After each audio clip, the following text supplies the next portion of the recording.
All right, we're getting close.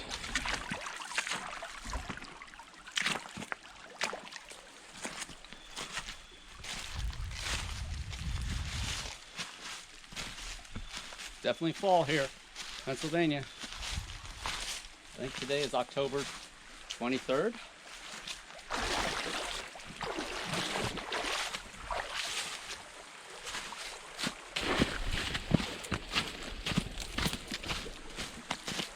I think this is the cutoff. I think we got to go right up here. Question is, can I find it? It's been a long time since I've been here. I think it's right up here. Right up this little gully here.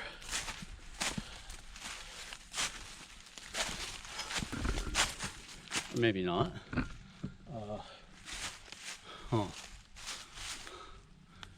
I'm gonna think it's up this way.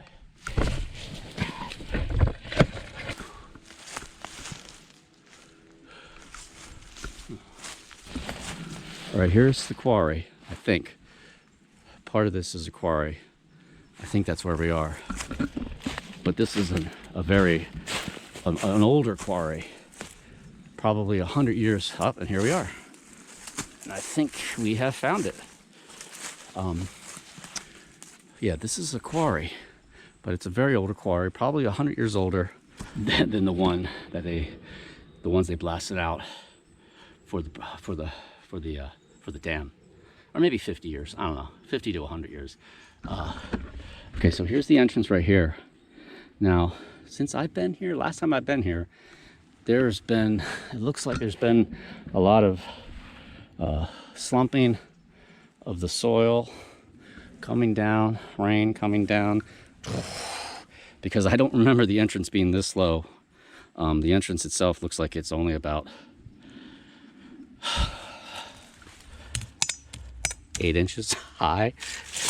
But now the historical tie-in with this is that there was a church built back in the 1800s. I think mid 1800s or early 1800s. And there's a town actually up over this hill here.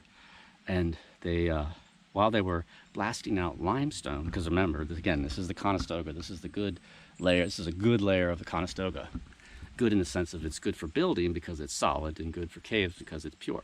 While they were blasting out some rock to build this stone church, as is the case in many hundreds of caves in Pennsylvania, they accidentally blasted into a cave, because a lot of caves, they don't have natural entrances that are obvious to people or big enough for people, and that's exactly what happened here. And this cave is actually named after that church. Let's get the light out.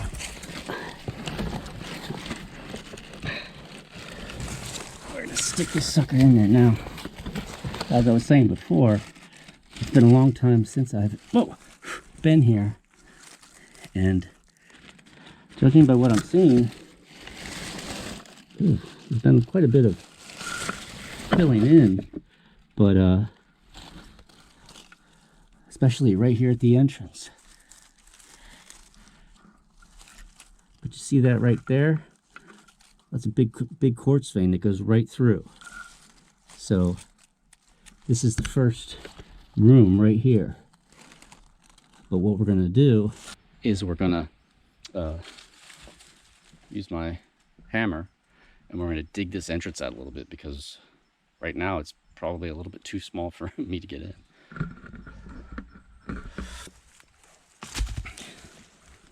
Oh Jesus, what the hell is that? Oh God, you see that? What the hell? Oh man, that is a, what the hell is that? You see that? Is that a is that like some kind of caterpillar? Ah! Or it almost looks like a shrimp. Let's chuck that puppy over there.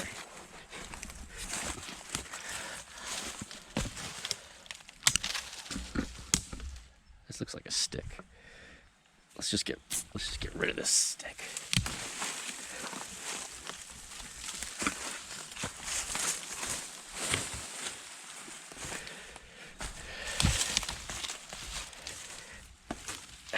Oh yeah, look at that. That's just grimy.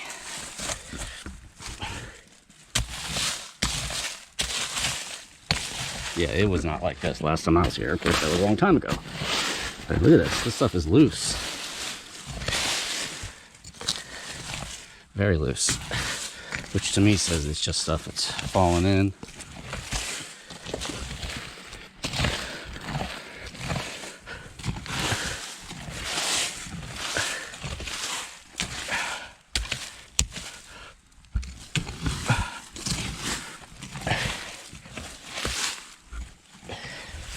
Alright, so I've dug out the entrance a little bit. Hopefully that infilling, or whatever you want to call it, has not affected the entire length of the cave, because my memory serves me correctly. The cave itself is only about 30 feet, maybe 40 feet long. It's basically an oval phreatic tube that goes at a slight angle, dips at a slight angle down into the hillside. About halfway, there's a big quartz vein. It's just a neat little cave, nothing really to write home about. So hopefully the whole thing has not been filled in by this landslide action. So got my Hyper Tough, got my backup lights. Let's go check this puppy out.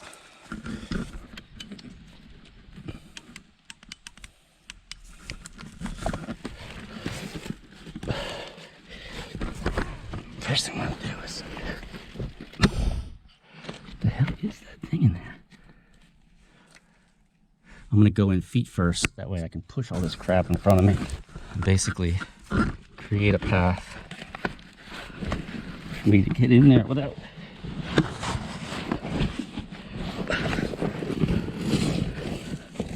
getting too much crud on me.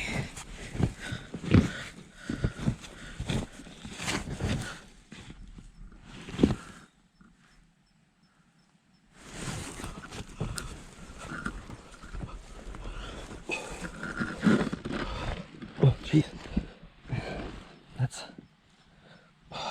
I'm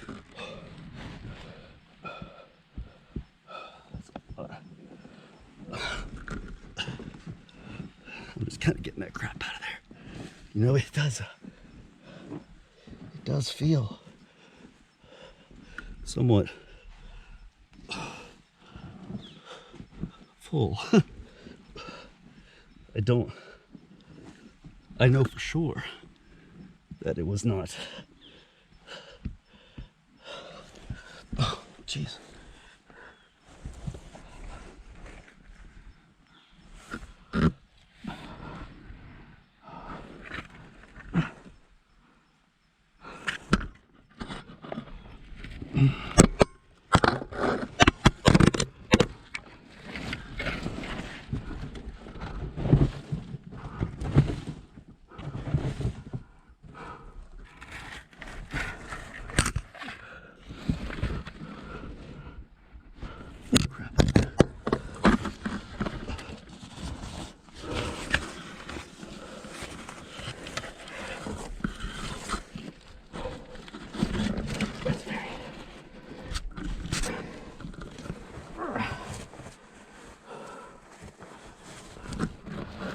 Light. All right. Hopefully there's no critters in here. My glasses are fogging.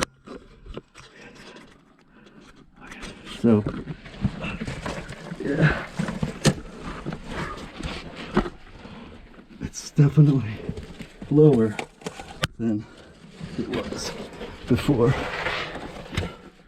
Oh, geez, it's completely. Oh, jeez. Looks like it's filled in there. So there's the entrance. And this entrance area is definitely filled in quite a bit. I don't remember it being this low. It's only about a foot high. I don't know if you can see me, but here, let's get a shot like this. So this is the Conestoga. This is the pure stuff. It's still pretty sandy and has these big quartz veins in it. But you can see here, if you look at the ceiling, you can see scallops, especially down there. They're big scallops. And you can see the general kind of curvature. Follow my finger like this. See that? That's the round. Probably 3/4 of this thing is probably filled in at this point. And there's all kinds of poop and scat. It's just really nasty. Right here, this little spot here, this, where my boot is right there. That big gnarly thing in the ceiling, that's a quartz vein. Oh man, ugh. I don't remember this much poop either. Ugh, that's disgusting. Can't really see. It looks like a lot of that down there is filled in somewhat. I don't know though, it's hard to tell. Here, let me get out the, oh!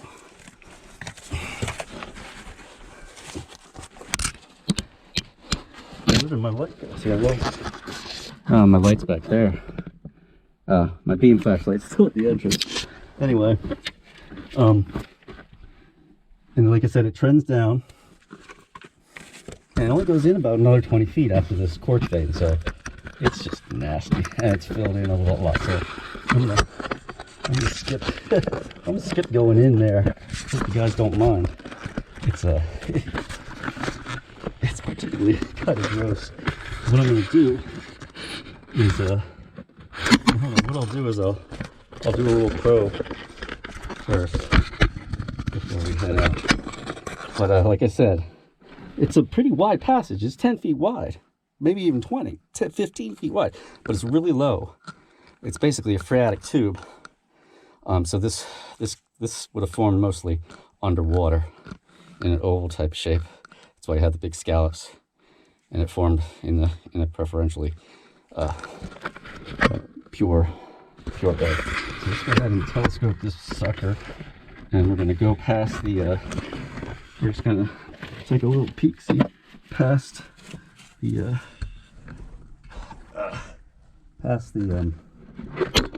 quartz vein.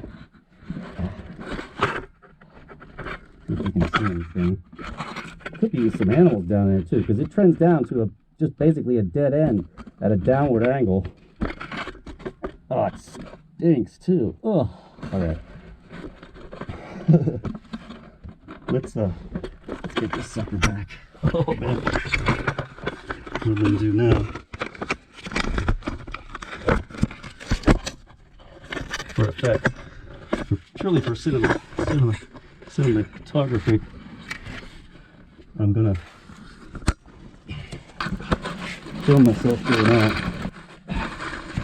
because you really can't.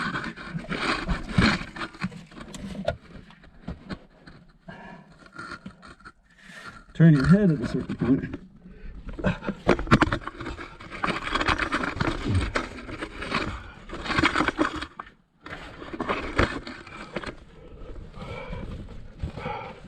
Well, going for maximum claustrophobic scare factor here.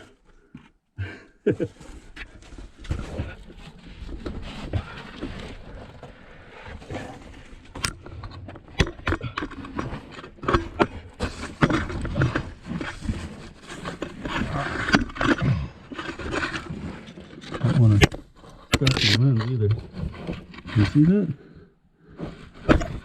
Hopefully this is looking good.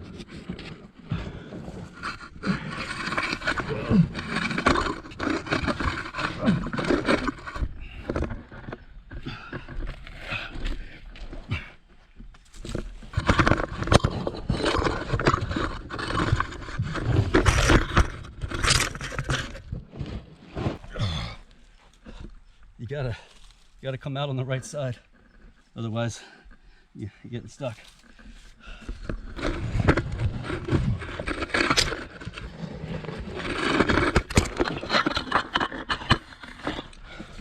Holy moly. Oh, my lens looks good. Definitely a lot lower than it used to be. Got all kinds of, it's just nasty.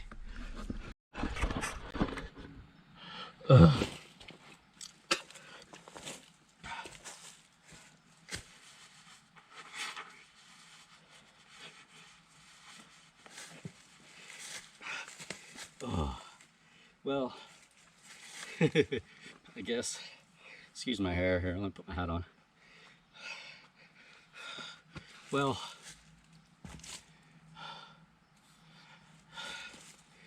you know, caves can be like, you know, pretty dynamic in terms of the way they change and the way stuff fills in, opens up. So I guess I shouldn't be surprised that the entrance, the first half of this, is quite a bit lower than it used to be. I don't have a problem with, you know, low places, you know, rocks, mud. I don't have a problem with mud. Cold streams, I don't have a problem with that. But when you get into situations where you're in a confined space with animal scat everywhere, white furry fungus growing out of the scat, and no airflow. This cave really doesn't have any airflow because it ends in the passage just goes down and ends in dirt fill. So there's really no airflow there. So it's just this danky, nasty air and just a danky, nasty floor. That's where I'm like, you know, unless it's like a dig or something, with real good airflow, and you can just kind of push everything aside, dig out a trench and get in there. You know, that would be one thing. But this, I know this doesn't go anywhere. So you'll have to forgive me for not going past the quartz vein. There is a little bit more cave beyond that. It's similar to what you saw in the entrance, or the first half of it there. Tubular, phreatic. So oh man, that's just nasty. I want to get in there a little bit just for you guys to get a peek at it, because I wanted to show you guys a passage in the Conestoga. There are other caves that I can take you to that are in the Conestoga in the pure beds, and there's some that are in the not so pure beds that are maybe a little bit more suitable to film in. Not that you can't film in small places. You can, and I have. And I plan on doing more underground stuff as we go forward with this channel. But this is not the place to do it. And mainly, honestly, it's because of the scat. That just grosses me out. Ugh. Anyway, I got to go home and take a shower. So that was the second thing on our list of the two main things we're going to do: Dynamite Hole and in the cave here. I still got some time, but I got to start heading out. I got a little bit of a hike. So on the hike back, what we're going to do is we're going to pick it up back where we started, at those big concrete ruins just on the other side of that first quarry there. And maybe we'll climb up and see that one where it looked like there was a chute. It looked like there was some type of chute that came down.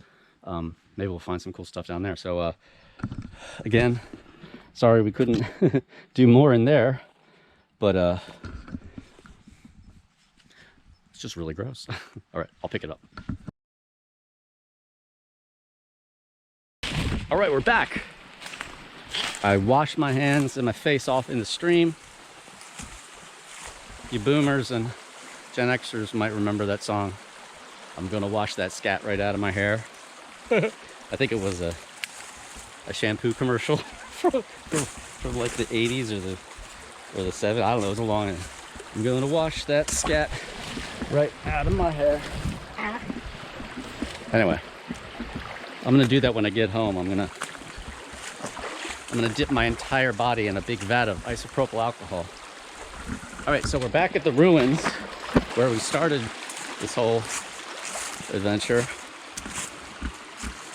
with the story of the Gorgian Knot. Now, what I'm interested in is this thing right here. I mean, I'm interested in all of it, but I can't remember if last time I was here, there's another one down there. if I went up and checked that out, I can't imagine that I was here and I didn't go up there and look at that, see what's there. But right there is where I cut the weed there. I think there was some kind of bridge here that went here, and this thing right here looks like it has a sloping edge. So I'm thinking it might have been a conveyor belt, a metal span here with a conveyor belt. Trucks would come here, load up with rock, zoom right over to the head out right over to the construction site where the dam is. So let's go up there and see what this sucker is. If you're having a good time, make sure you chop that subscribe button and slash that bell. Oh, it's starting to rain again. Hopefully it doesn't start pouring.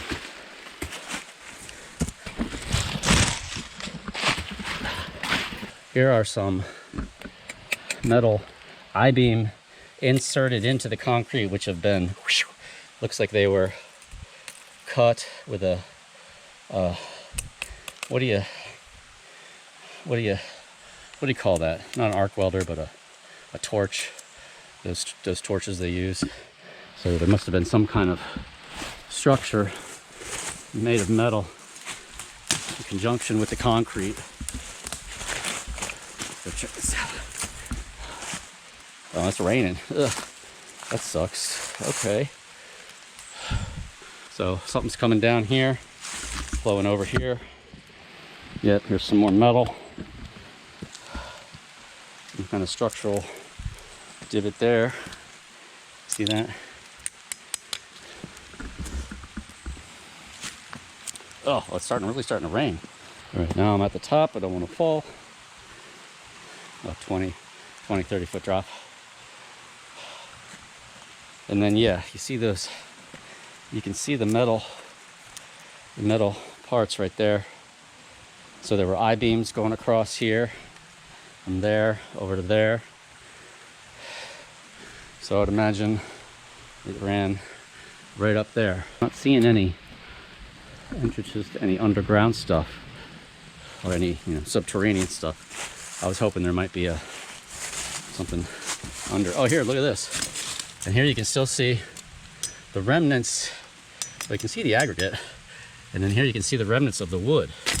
So there used to be wood, basically 4x4s in here, and that was probably part of whatever was sticking up and supporting what I probably think is a conveyor belt. Get back down to stream level.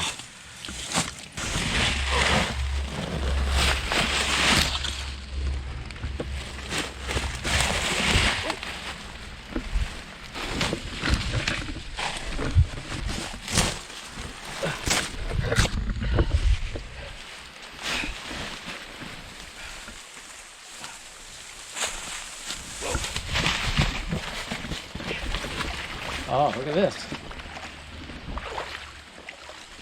There you go. If that isn't a clue, I don't know what is. Train tracks. Probably came right down into the carts. Right out to the bridge. Big, what I'm just guessing is ceramic pipe.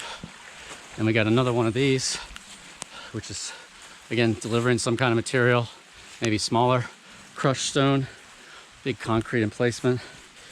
I don't know how deep this silt is. And here's a big, oh no, it's not ceramic, that's concrete. You see that? That might be a sewer pipe, huh? Or who golly knows what that is. Yeah, I don't know where that goes. That's gonna wrap it up for this episode. Thanks for coming along. It has worked out pretty well, I think.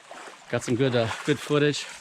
Got to see Dynamite hole, got to see the cave into Conestoga, learned a little bit about the history here, found some cool large concrete ruins associated with the quarry works. There might be more stuff back here. Like I said before, when I came here, I was up there looking for caves, so I didn't really spend too much time here. We could come back here and check this out, because this seems to be quite a bit of infrastructure here. I'm seeing stuff up over there, okay? But that's going to wrap it up, like I said, for this episode of TopoRanger. If you haven't already, make sure you chop that subscribe button and make sure you slash, or is that chop too? That notification. Subscribify. Do it now. TOPO_Ranger at Instagram. Follow me on Facebook too, all right? It's starting to pour.